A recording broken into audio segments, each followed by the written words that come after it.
Welcome back. Thanks for tuning in. I really appreciate it.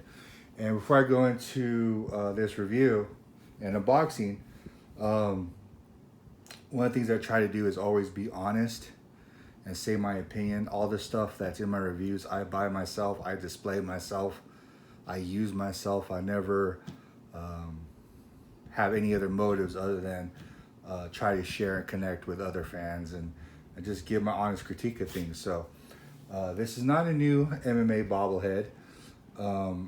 And to be honest, at first I really didn't like the portrait on it, okay? So that's the reason why it's been out for, I want to say about a year, but I think, so for some reason I want to say this was released last year. But it's probably my least favorite fighter that they released. Not on a personal level of who Couture is. It's just the I didn't really like the MMA bobblehead the way it turned out. Okay, but we'll get into that later. And I really don't want to, be too negative. But let's go ahead and just look at this box. Couture chose to honor his time in the military. He served for the Army, and I definitely respect that. I have a big place in my heart for America's military. You have his autograph. I don't know what that's about. Maybe he's from Louisiana. I don't know. In the back it says, "Learn from your mistakes, make adjustments, and go out and compete again. That's the mark of a championship spirit, Randy Couture." So that's pretty cool. On the bottoms and the top, it's the same thing, the logo. So let's go ahead and open this thing up. So we got a certificate of authenticity. And what really had me buy this bobblehead is that it is the most limited edition of all the MMA bobbleheads. They only made 500 of these, right? So before I show the bobblehead, let's go ahead and go over this little note card, right? I think every MMA bobblehead comes with a little note from the fighter. But at the end of the day, this note is just thank you for the support. He believes that anyone can achieve their full potential. What else? Excellence is never an accident. Very excellent. I love that. I love people who share life and are willing to share wisdom. I think that's cool. I wish I had more time to read it all to you. But let's go ahead and get this bobblehead out. And I love that it is attached to the base. I know probably for shipping purposes, it's better for Dave to separate these from the base and not have breakages.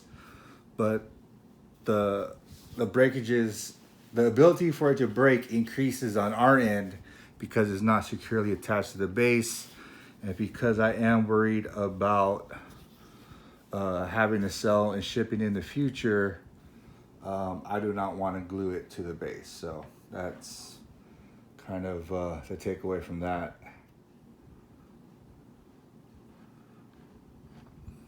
One of the things I'm noticing is they went with a really dark shading. It's almost black around the face.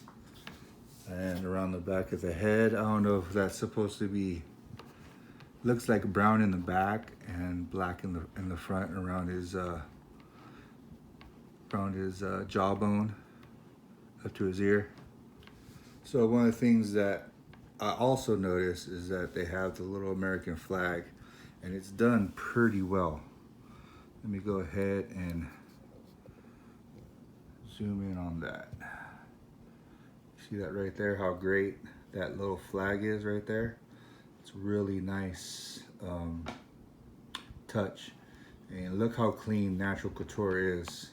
The paint job on his shorts, I really appreciate that. You have wrinkles in his shorts, which is awesome.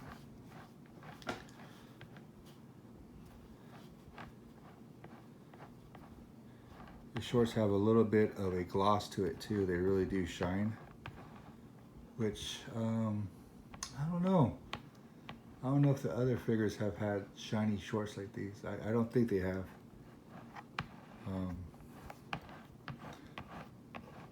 The toes don't seem to be painted, which is fine. Or maybe they are. I'm gonna say they are. One of the things that I really didn't like about I didn't like the head or the portrait, right? I think they did a really great job with the cauliflower ears. They got these really huge veins in his head, right? But I don't necessarily love that. You know, it might be more realistic, but I really don't care for that on this one. Yeah, and then what I really don't like is the shading around his face. It just seems to be too dark. And I'm not really quite sold on his likeness. I don't see that, and I don't see Randy Couture. And I think that this may be the poorest example of likeness. Except probably Brian Ortega, but Brian Ortega, you know, that was tough. They did the hair well on that one. But you know, like I said, man, it's an honest critique. It's not, you know, I don't want to slam anybody who's working hard or anything like that. But I did buy it, and the reason why I bought it because it was only limited to 500. So the collector in me appreciates low edition sizes, and I don't want to buy something where there's going to be thousands upon thousands made. But one of the things you can see here is they kind of painted the name Sloppy, and this kind of happens more frequent than you would think. And like I said, if this was $50, you kind of look past it. But as these sort of approach close to $100 unsigned, it's hard to look past paint job that's so sloppy, and it just looks so much better. I have other ones where they're painted clean, and it just pops. It looks so much better, and I don't know if it's a different person who does it, but that's one of my pet peeves. There's two pet peeves I have about these. Number one is where the names. There's no consistency on the paint for the names, and the shadowing, right? Even though I think their shadowing has gotten better around the faces, right here is again, I mean, maybe there's a photo they're referencing. I just find it hard to say that I look at that and it looks like a beard, and especially once it goes into the ears. Like I said, it can be kind of hypercritical, but you know, this I think it was $60-$70. Yeah, others like Jorge Masvidal that go for like $100. So when you start raising your prices, you're gonna start getting compared to other collectibles in regards to quality and craftsmanship. And as those prices raise, you know, obviously, as a consumer, I'm going to be more critical of the product. But overall, am I happy I added this to my collection? Yeah, it's okay. It go well. The only one that I need to add now is Cowboy Cerrone. Will I add it? I don't know. I think they're charging around $80 for it, and another $10 in shipping, and probably another $7 in taxes. It's gonna be close to like $100. So probably not. But if they ever have a really good deal or a package deal, maybe I'll swoop that up. But at this point, you know, I don't really have room anymore to be adding stuff that I'm not absolutely in love with, and that's okay. You know, it's okay. You know, I got this for the collectability, and I know I really like these. Even though you can hear me say critiques, that's fine. Doesn't mean that I don't like enjoying them or I don't appreciate the line. I do. It's just, you know, as a fan. And one of the things I wish they would have done, because he was the first, you UFC champion to win belts in 2 different divisions. I mean, why not strap a belt on this guy? It doesn't have to be a complete copy of the UFC belt, but you could get away.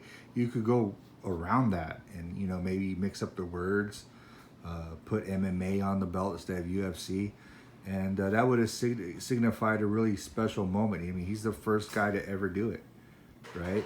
As a matter of fact, none of the figures or the bobbleheads have anything like that. Bruce Buffer has the index cards, which is cool, which brings to his personality. But Misha Tate was a champion, Joanna was a champion, Dan Henderson was a champion, and it would be nice if they could add a championship belt to one of these, and it would have been ideal that the first double champion or the first champion to win a belt in 2 weight divisions, that he could have had that on him. That would have made this stand out, and not just because he was only limited to 500. But that's it. That's my wrap up, man. I really hope it's not just overwhelmingly negative, because I do love this line. I have let's see here. I have 10 out of 11, right? This is only the first one that I bought that I wasn't completely in love with, right? The rest of them I did. I bought it first day practically. So I just don't want to come off like I'm hating on this line. I got this because I was looking for something to add to the collection, and now it's here. I kind of realize, what I kind of saw on photos is what I see here, and perhaps I shouldn't have picked it up, but it's gonna be, it's gonna go well with the collection, and perhaps one day, because it's so limited to a low number, I'll be able to sell it or trade for something I want more. So, thanks for reviewing, and talk to you next time.